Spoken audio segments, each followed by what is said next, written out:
ProWrestlingSheet.com.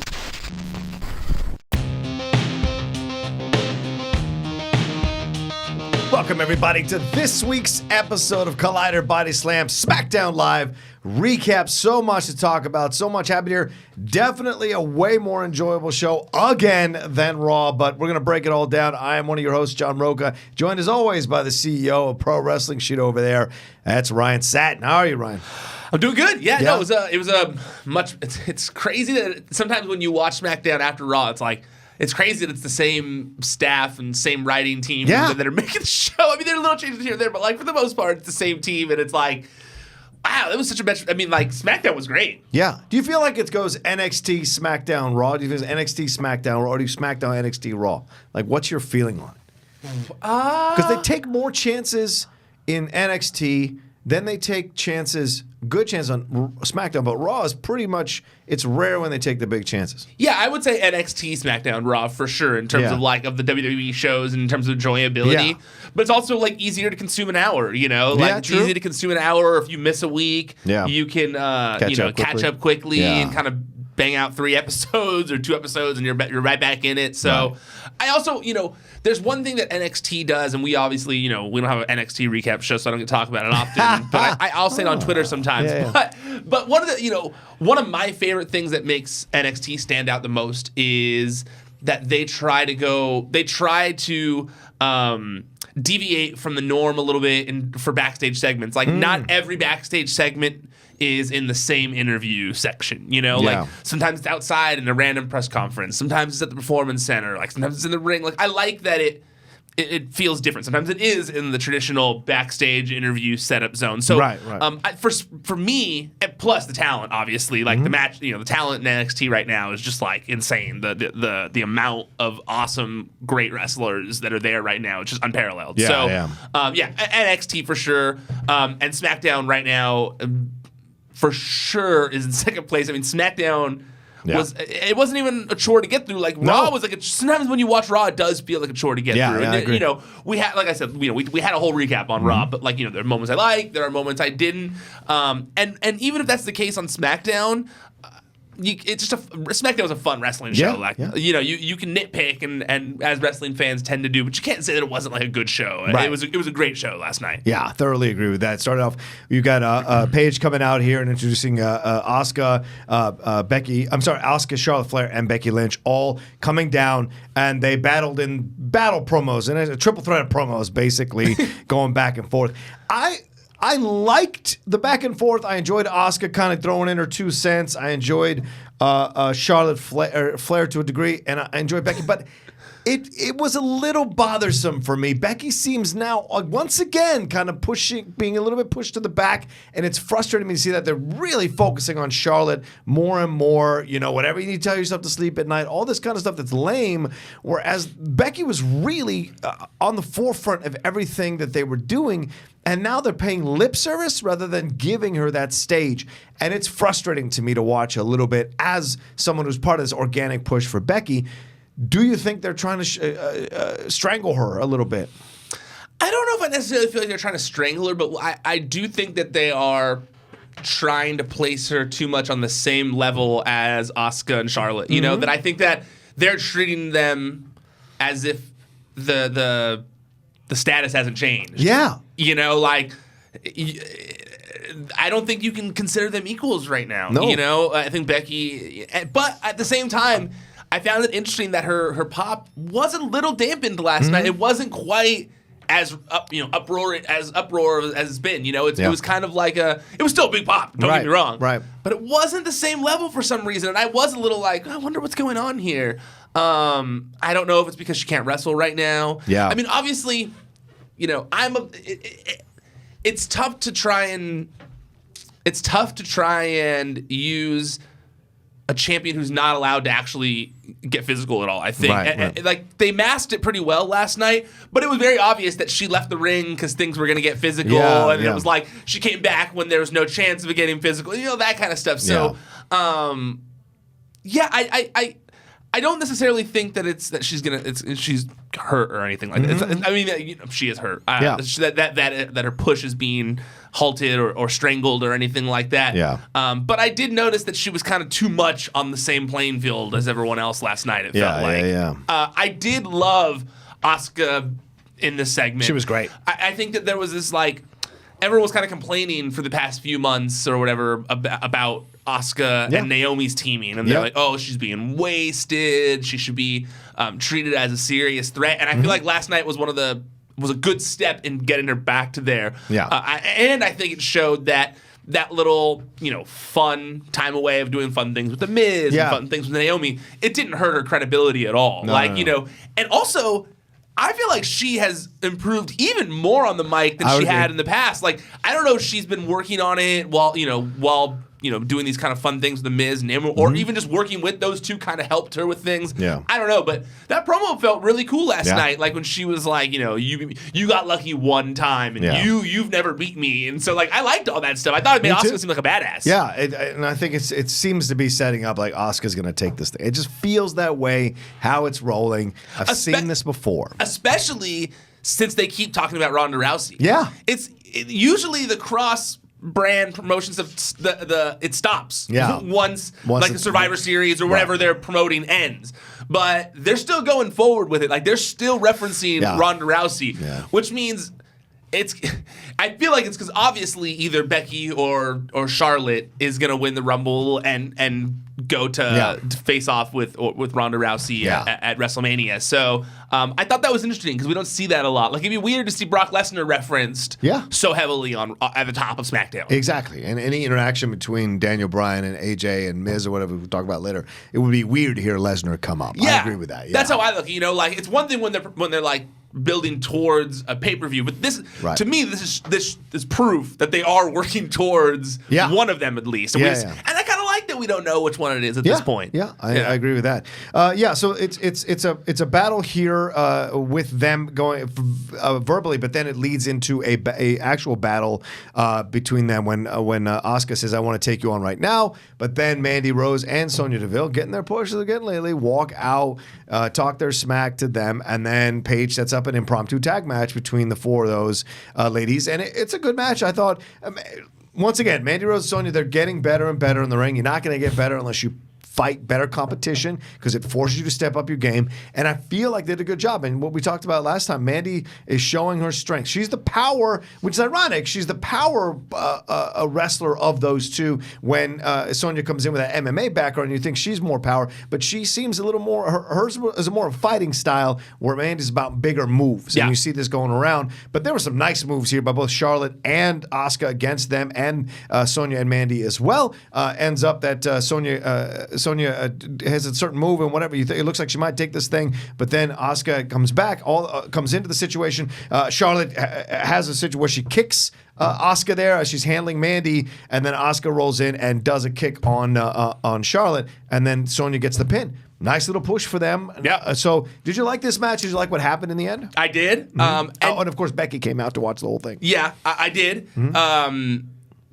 We've talked about, I think, the evolution of Riot Squad. Yeah. And even though Riot Squad and Mandy Rose and Sonya got brought up at the same time, I think that Riot Squad has been given way more chance to work with more steam talent, like more veterans of the ring. And so, working with Natalya all the time, working with Sasha Banks, all that kind of stuff. So, I like that Mandy and Sonya are finally kind of getting to that. Like they're kind of starting to, they're slowly, it was the Iconics for a minute, but I feel like they're kind of moving away from the Iconics being that, and they're kind of moving into the territory of kind of having Mandy and Sonya be the antagonists. The top tag team heels. And you know what?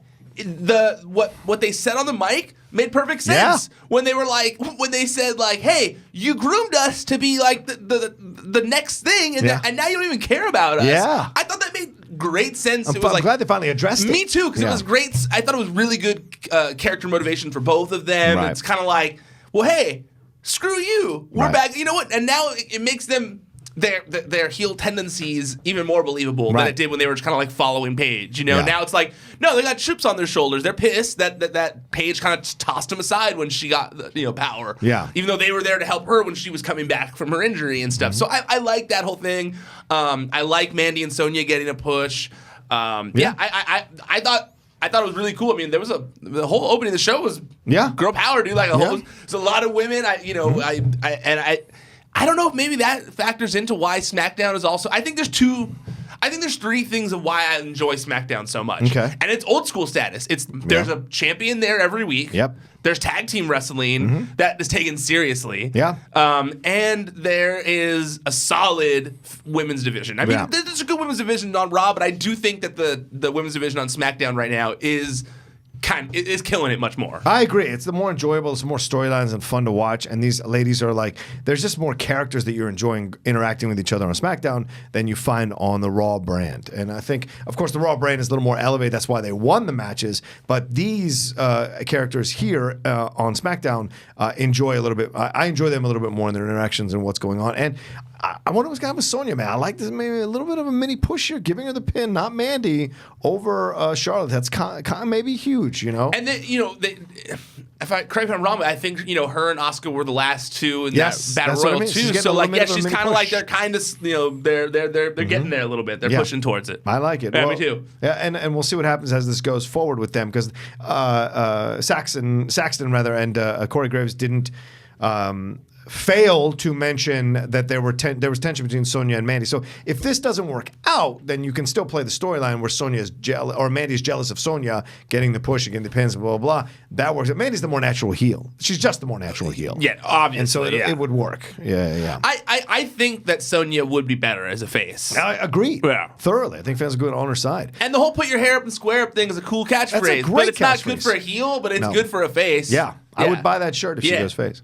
All right, Cesaro and Xavier Woods and Jey Uso came out. A fun little triple threat match. This was fun as hell to watch. Great spots, great chemistry in the ring, great near falls, all that kind of stuff happening over and over and over again. Jey gets the win, defeating Cesaro and Woods by the pinfall, legitimate straight up win. And there was I love the momentum change through it, and some of the spin moves in the ring were great. And of course, seeing Cesaro holding both of them, spinning them around was incredible. So all around, just a fun match to watch. I like the way it ended. And to me, it kind of previews that the Usos are going to be wearing these belts sooner rather than later. Yeah, I'm with you on that on that wavelength as well. I think that this goes back to what I was just saying, and this maybe not necessarily a tag team match, but it takes tag teams more seriously. And it just showcases them in a way that is a positive light. Like you're like, oh, I want to see more of this, as opposed to the Lucha House Party rules where it's like, I don't want to see more of this necessarily. All around good stuff. And not a lot of interference, which I liked. Yeah, I mean, it goes to there are huge extremes in terms of like Raw and SmackDown. Yeah. And you get like competitive matches, things that make sense for the most part on SmackDown. And this is one of those where you're like, man, like a competitive match like this we don't see on Raw very often, like where it's like, granted, these guys are all adjacent to each other a lot, but that was it shows that these guys are so good with each other that they can just always, no matter how many times they're forced to have some kind of combination of the three, it's going to be entertaining, and this was a perfect example of it. Yeah, absolutely. And it's fun the way it ended up, and I hope to see more of this. I hope this is a preview of the triple threat match we're going to see at TLC, this kind of speed, fun, inventive wrestling, and enjoyable back and forth amongst all three of these guys. Is it a TLC match between the three teams? Man, Had they already said that when I compared them to the Dudley Boys and Edge and Christian? I think I mentioned it last week, the Dudley Boys and Hardy stuff. It feels like that. Had they already said it was going to be a TLC match at the time? Because I didn't even think about it when I was saying that. I think it's going to be a TLC match, yeah. Is it for sure? I feel like it is. It has to be, right? Yeah. The way they're setting it up. Yeah. No, I honestly think those three teams in a TLC match could 100% put on like a killer match. Yep, tear down the house, absolutely. All right, let's move on. Daniel Bryan and The Miz have themselves a little bit of a conversation on Miz TV. They almost... Wait, I looked it up because I was wondering. Right now, it just says... What's it say? It just says triple threat tag team match. Okay. Then Becky Lynch and Charlotte is the triple threat TLC. Mm-hmm. And then TLC, Braun versus Baron Corbin. Oh, Jesus Christ.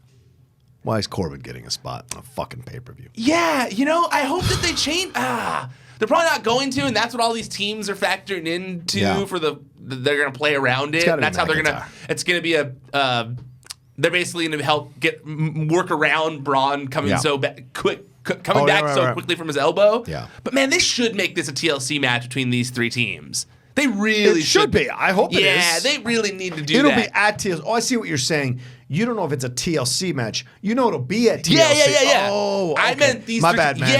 Yeah. No, I meant... I just assume every match is a TLC match in my head. So that's my bad. I meant it being an actual tables, ladders, and chairs match to make it more... To help out a Someone's got to do it. It's got to be them. Well, because the Becky match is... That's a TLC match, and so is the Braun and Baron Corbin thing. But Braun and Baron, man, that's not this tag team match, especially after seeing this. Yeah, man, imagine those three teams in a TLC. I hope it gets changed to a TLC. Actually, I hope it is too. And it's got to be scary to walk into a TLC match after having your nose broken. So this is going to be interesting for Becky. I mean, this is going to be interesting for Becky. And Charlotte and Asuka got to really take care of her in this match. So we'll see. Yeah. All right. So Biz TV, we're doing. Because she hasn't been cleared yet. No, I know. It's very frustrating. Yeah. It's very frustrating. Yeah. What, 2 weeks away? It's very frustrating. Is that how soon it is? Yeah, I think it's pretty much. It'll all flow together. December 16th. Yeah. Oh, God, that is 2 really weeks away, soon. man. Ugh. No, get ready. They're putting her a TLC match that quickly after coming back. See, those are the things, and I know wrestling is a tough sport. She wants to. I know that she has to want to. Yeah.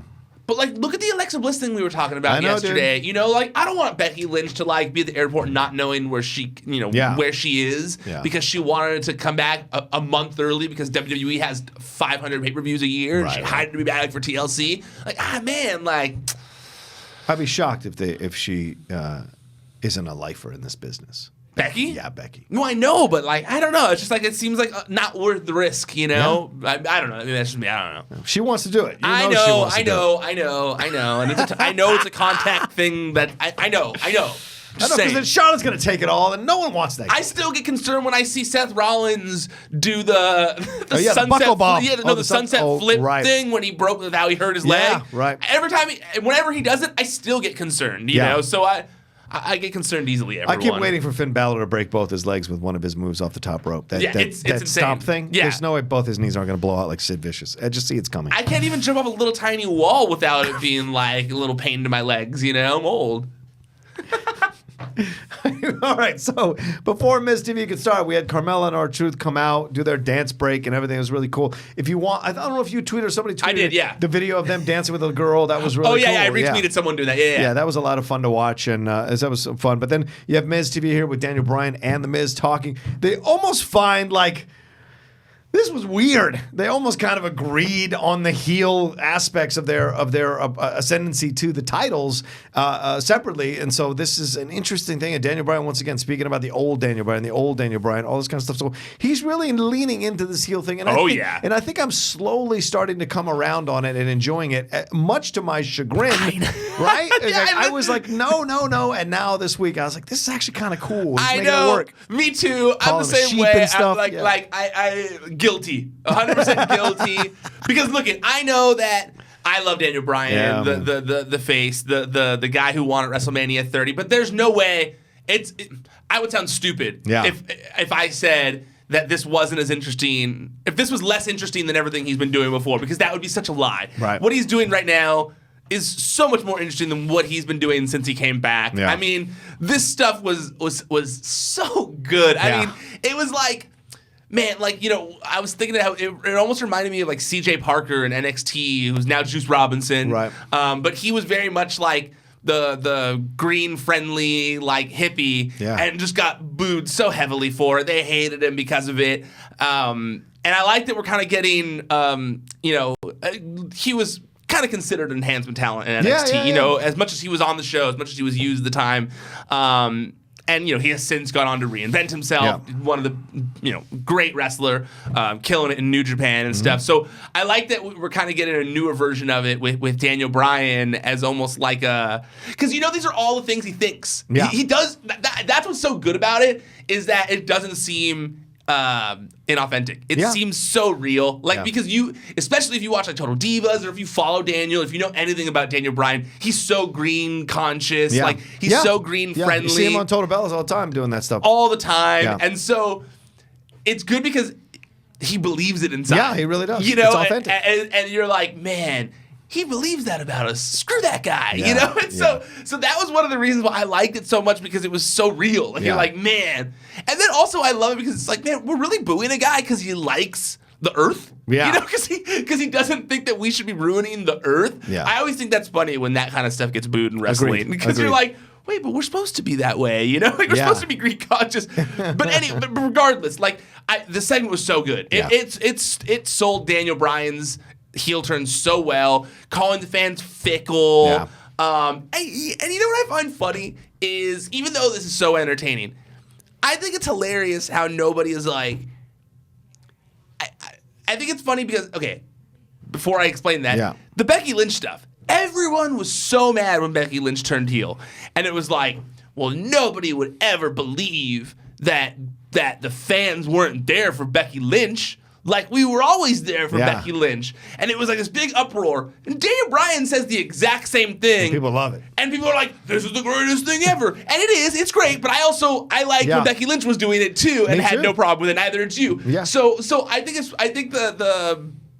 it's weird how there's a, what's the word I'm looking for? There's like a double standard? There's double standard there. Like, it's weird. Because amongst wrestling fans? Yeah, because with male and female talent? That doesn't sound right to me. You're well, wrong. it's just because Daniel Bryan was Becky Lynch was great. But you can't say she was more beloved than Daniel Bryan was. No. Especially amongst the fans. I mean, just look at what happened with Daniel Bryan. Daniel Bryan only got to where he was because the fans took over. That's when the rebelling really started to become a thing. Becky. And it's the same thing that happened with Becky. But I just think it's funny how people are like, okay, yeah, we weren't with Daniel Bryan. Yeah. What? Right. You know, but regardless, I like when Becky Lynch do it. I like when Daniel Bryan does it. So I'm not amongst that. But I thought that double standard was a little funny. But this segment was great. I mean, everything about it, from Miz begging to try to get us, hey, say it, like, say it, you know, and I liked how Daniel Bryan was like, yes. No. Yes. No. Like I everything about taking the plates off. Oh yeah, the plates was taking great. the plates off. I saw someone, a belt maker, on Twitter. I think it was Belts by Dan, who mentioned that the WWE Championship is made of leather. He needs to do something like he buys a replica and refuses to carry that leather strap to the ring, and that would be so good. A hemp belt. Yeah. Oh my god. A hemp championship belt would be everything. Oh my god. Holy shit. Even if he loses the belt, he gets to carry that thing around. God, that's such a good idea. And then someone at some point gets to just take a flame to sets it, on fire. No, my hemp belt, you know. Mother Nature. It's Kane. Yeah. But mentioning, was it Alexander Hamilton? Is that who he mentioned or whatever? Alexander Hamilton. Just everything he was mentioning, the gas in the air. You're just like, man, that was like, it's just like so many thoughts that he had building up in his head for so long that he got to unleash, and I loved it. I loved every second of this. Even though I miss the old Daniel Bryan, I'm now, in the words of Creed, like, I'm accepting Daniel Bryan with arms wide open. Yeah. You know, the new Daniel Bryan, give it to me. I like it. You know, I'm into it. Creed being the song, the band, not the movie. With arms wide open. Oh, that guy. All right. So, and then AJ Styles came out, had a little bit of a back and forth with them, then laid out Miz with a skull crushing finale. Oh no, Miz laid him out with a skull crushing finale, and then Daniel Bryan ran out. So, you know, and then he was interviewed in the back and said, everything I do for a reason, blah, blah, blah. So you get that he's like kind of moving parts, having parts being moved into place for himself. Randy Orton. He almost reminds me of like a Bob Backlund right now. Preachy, crazy, only cares about, you know, championship. Does it have a little bit of a Bob Backlund vibe? I can see that. Yeah, absolutely. Yeah, because he's young. He's a small white dude. Small white dude. Trying to get ahead, You know, he's like yelly. Right. Frustrated with everyone, the fans, everything. Yeah. Just need a bow tie. That's all he needs. Give him a bow tie and a step stool. And he's the new Bob Backlund. I like it.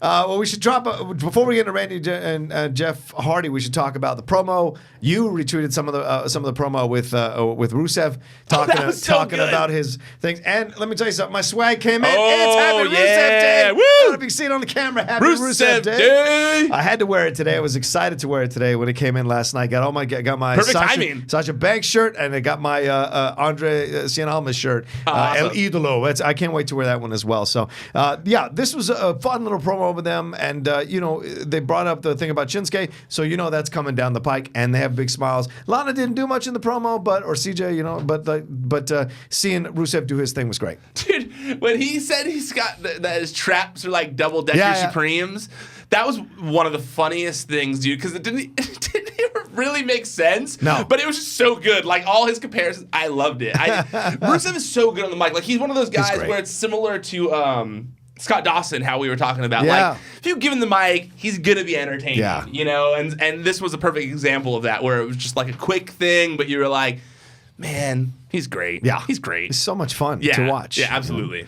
Well, Randy Orton took on, maybe that'll be a TLC match, I don't know, but it's certainly coming down the pike with Shinsuke and Rusev for the title. Yeah. So that'll be fun. And they should give it, just give it, I think that Rusev should be the U.S. champ. Okay. Yeah. Let's see what happens, how they play it. At least it should be a program for a bit. Well, I would like it to be a program, perfect world scenario. I would like it to be a program for a little bit. Yeah. He beats Nakamura. Right. And then we get a feud between Nakamura and Daniel Bryan for the title. Oh, Jesus Christ. That would be great. I like that. I love that. Yeah, that's my perfect world scenario here. Wow. I don't know if there's a spot, but I'd love it. All right, Randy Orton took on Jeff Hardy. This was we've seen this many times before between these guys recently, but what was great about it was having Samoa Joe come out with his promo there in the bar and totally mess with Hardy. I guess they're leaning into this DUI thing, man. They're really leaning into his alcoholism or whatever substance abuse stuff. And once again, people are like, oh, I'm a little upset about them asking about Renee Young and her relationship. What? This is the guy's alcoholism, man. This is way more serious. This is so. If you don't have an issue with this, you better not have an issue with the Renee Young thing on Raw. So this is insane, and I can't believe Jeff's going along with this. Well, it's not the first time. It's not the first time he's done it, though. Remember, like back in the day. Yeah, but he's relapsed, man. The relapse is like. Yeah, but he did the whole thing with CM Punk, where CM Punk was like, if I recall, it pouring alcohol on him or pouring out. Like, it was like a whole thing. Like, he's gone there before. Sure. He's done it before. It's not. It wouldn't be the first time, you know. So I don't think it's necessarily. But if you're a family member watching, you're like, oh, it must like. Well, I mean, like there was, his wife posted a picture of their daughter watching the show. And like how she asked if she could stay up late to watch the AJ Styles match. Yeah, it was actually really adorable because she's wearing like the gloves and she's doing the whole thing. And it's like, she asked if she could stay up to watch her favorite wrestler AJ Styles, which I thought was funny. I was like, oh damn, like, well, distant dad, but okay, like all right. Like you wouldn't see Maxwell saying someone else is his favorite wrestler, but okay, no, but it was really cute. But you do, yes, it toes the line,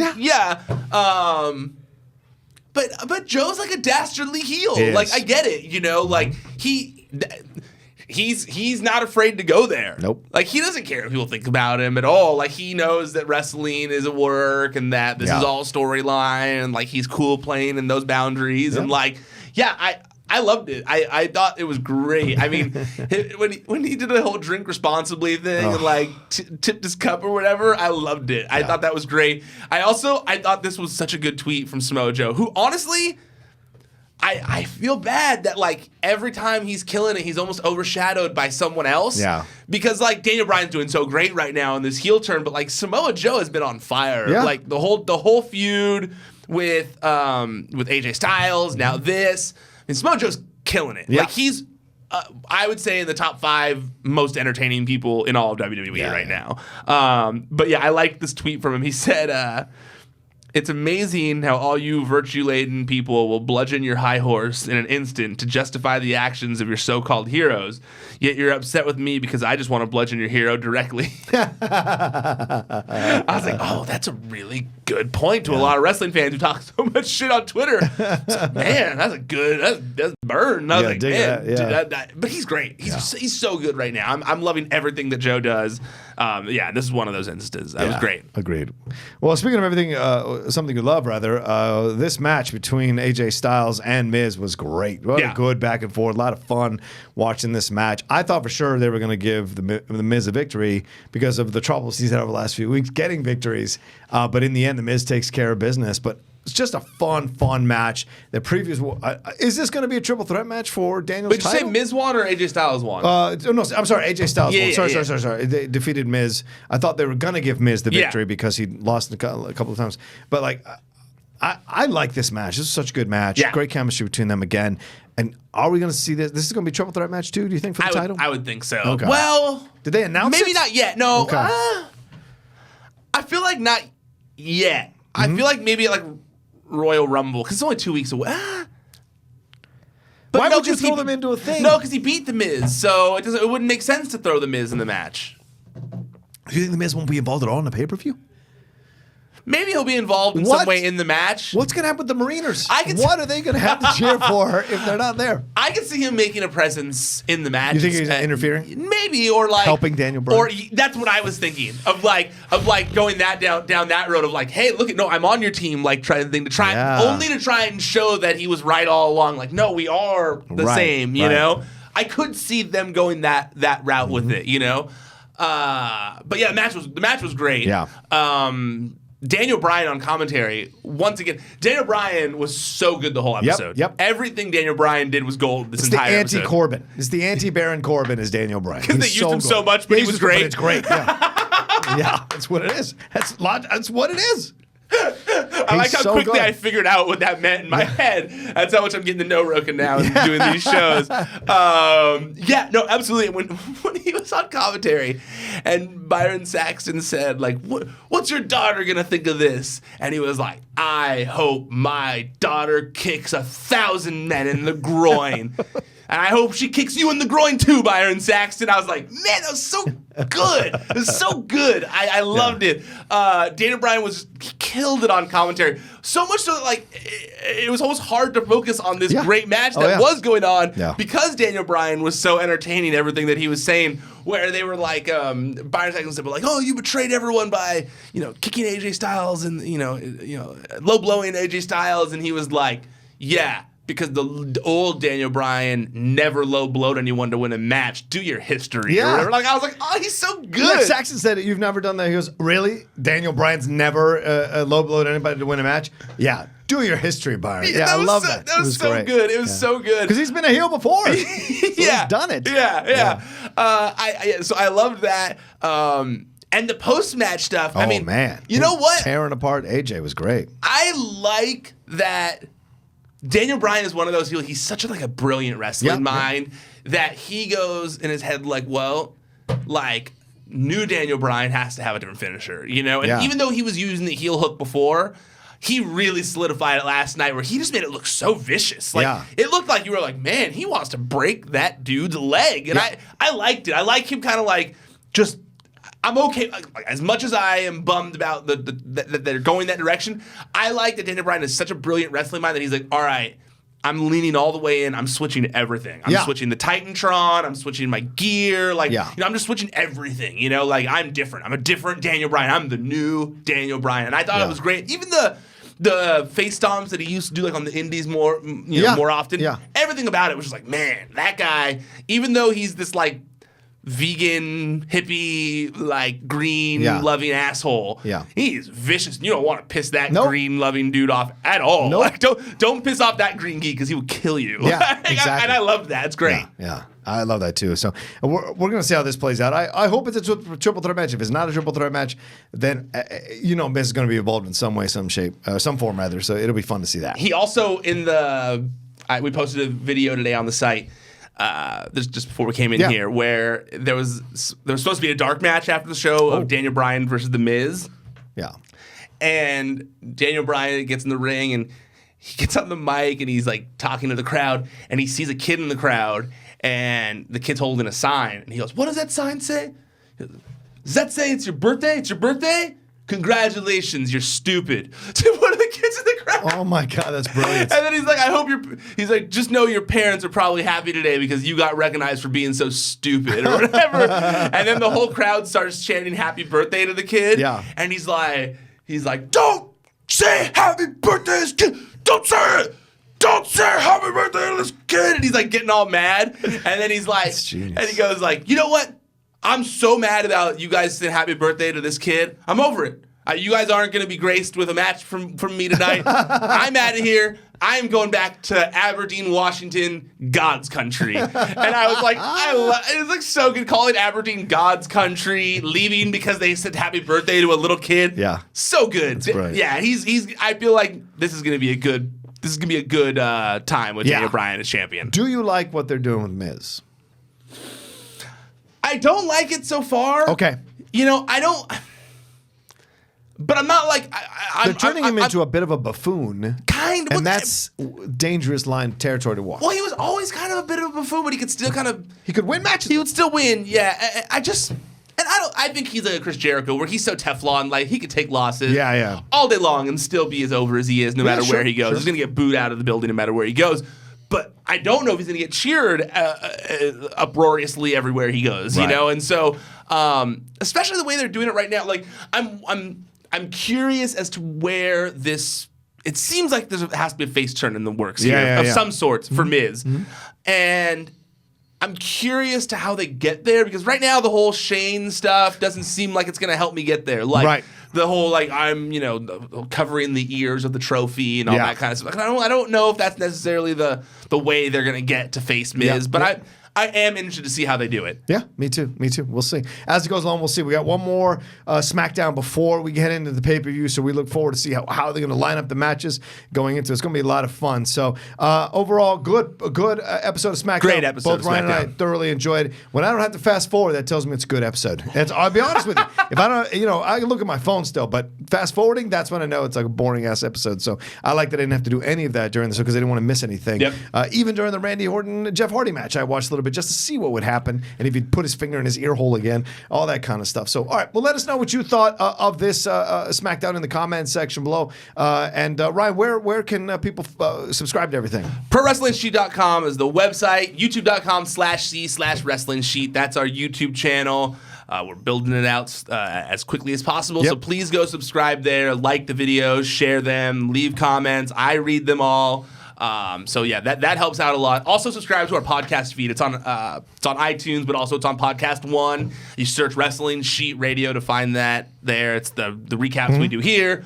Wrestling Sheet Radio that goes up on Fridays, as well as any other interviews and stuff that I'm doing. And also make sure you check out all the other Collider-related properties: Collider Gaming, Collider Sports, Collider Videos, Collider Quick Hits, Collider Podcast. That's a lot of Collider YouTube channels, so go check them out. There's great content being put there all week. Yeah, definitely. And you can follow Ryan at Ryan Satin. You can follow me at The Rocha Says on Twitter and on Instagram. And of course, all the other stuff we have here on Collider, the regular Collider channel with like a Collider Live, Collider Heroes, Collider Jedi Council, all the stuff. Collider Sports is a lot of stuff we do there. We're about to do Sportsbook tomorrow, covering Thursday and covering the game for Thursday night and doing the lines for the weekend. We'll do that. Go to the Collider Sports YouTube channel or podcast channel for that. And Collider Gaming, you can even catch me as the Outlaw playing Red Dead Redemption with Dennis. If you haven't been on the Collider Gaming channel, go and check that video out. It's a lot of fun. All right, thanks everybody for watching this week. We'll see you next time on Collider Body Slam. Have a great weekend. ProWrestlingSheet.com